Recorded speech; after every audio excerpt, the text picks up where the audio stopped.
Good afternoon, my Real News Midday TV family. Welcome back to the channel for another news update. And in the news this afternoon, 500 pounds of compressed ganja seized in Westmoreland, 2 men arrested. The police in Westmoreland on Friday seized 500 pounds of compressed ganja in White House and arrested 2 men. They are being held on suspicion of breaches of the Dangerous Drugs Act. Reports are that about 5:40 a.m., the police went to Fusive Grove in White House in search of drugs, guns, and wanted persons. During the search of a premises, the ganja was observed. 2 men, ages 34 and 39, who were at the premises, were taken into custody. An investigation is being conducted by the Savannah Lamar Criminal Investigation Branch. St. Catherine man sentenced to 5 years in prison for burning down gas station. A 23-year-old Louisville St. Catherine man was on Friday sentenced to 5 years in prison for burning down a gas station in the area in 2021.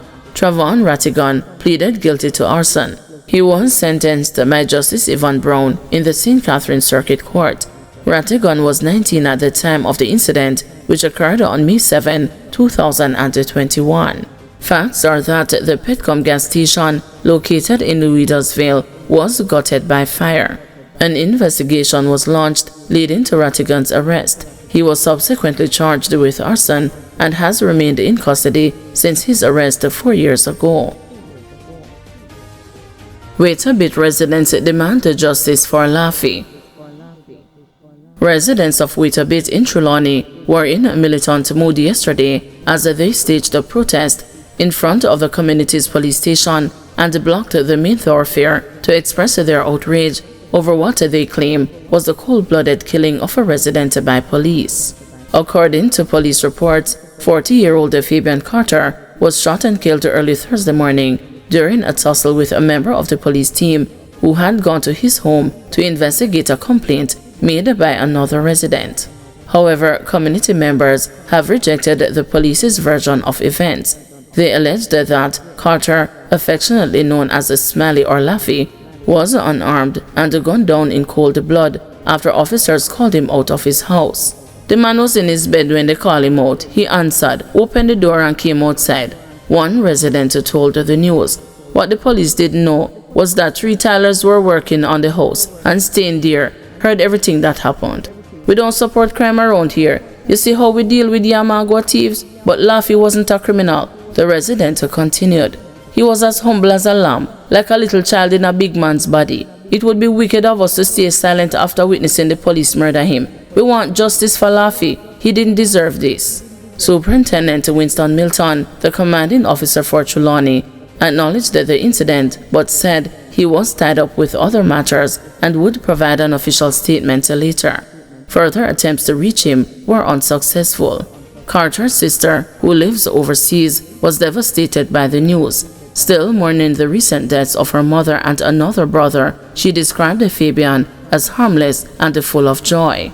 My brother was no troublemaker. Despite his age, he behaved like a child, she said. He was always pleasant and smiling, hence the nicknames Smiley and Laffy.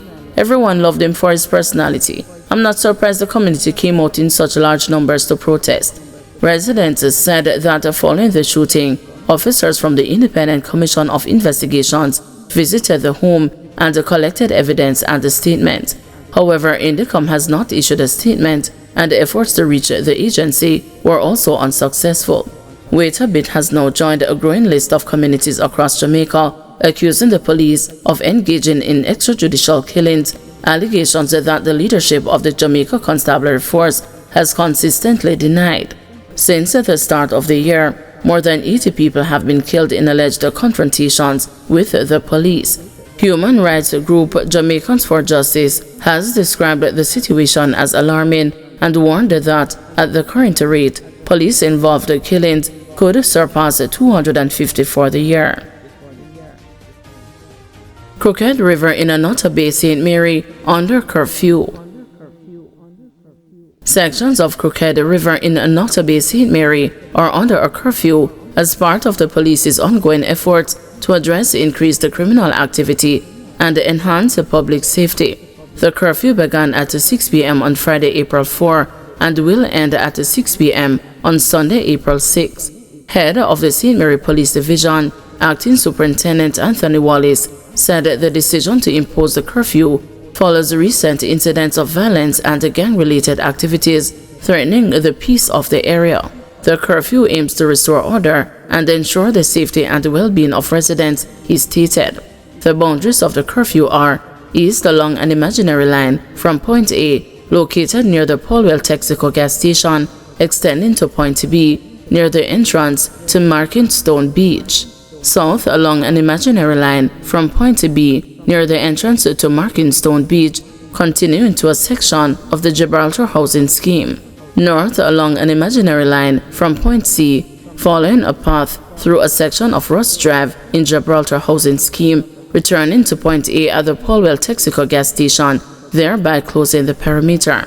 During the curfew, all residents are required to remain indoors unless otherwise authorized by law enforcement officials.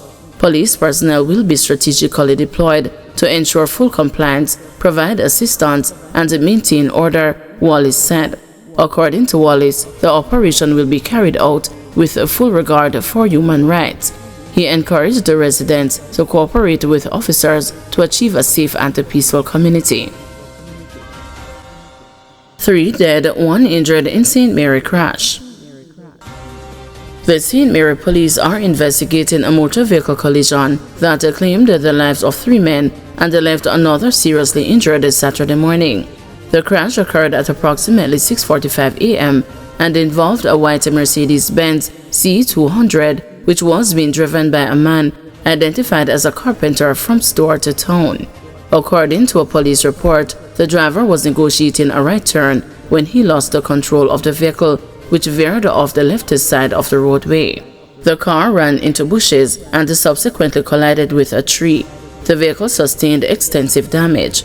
3 male passengers, Kenroy Fong, Brandon Nelson, and Romario Gray, suffered serious injuries and were transported to the Porta Maria Hospital, where they were pronounced dead. The driver also sustained multiple injuries and was taken to hospital, where he is currently being treated and examined. Investigations are ongoing. Agriculture Ministry warns the public against the chicken looted from container that washed ashore in Hillshire. The Ministry of Agriculture is urging members of the public against the consuming, selling or distributing chicken products that washed ashore in a shipping container along the Hillshire coastal line in St. Catherine. The container washed ashore on Thursday, April 3. The Agriculture Ministry says the chicken, labeled under the Brazilian brand Perdix, was not intended for the Jamaican market. It says it has confirmed that the container fell from a vessel while in transit to the Cayman Islands. Despite this, there have been widespread reports of looting by members of the public, it notes. The ministry, through its Veterinary Services Division, has not approved this shipment for entry into Jamaica. As such, the chicken meat does not meet Jamaica's safety standards and has not received the necessary import permits under the Animal Disease and Importation Act. Further, the public is alerted that the contents of the containers would not have been maintained under ideal cold chain frozen conditions, raising serious concerns about the food safety and the spoilage.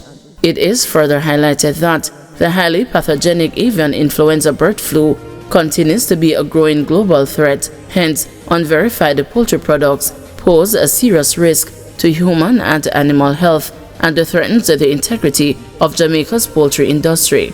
Individuals who may have taken any of the products are strongly advised not to consume or feed it to animals and should immediately contact their local public health department for guidance on safe disposal. The public is also urged to report any instances of sale or distribution of these products to the relevant authorities. The ministry thanks the public for its continued cooperation as we work to safeguard the public health and the integrity of Jamaica's agricultural sector. Guys, thank you for watching. See you this evening at 6 p.m. for another news update.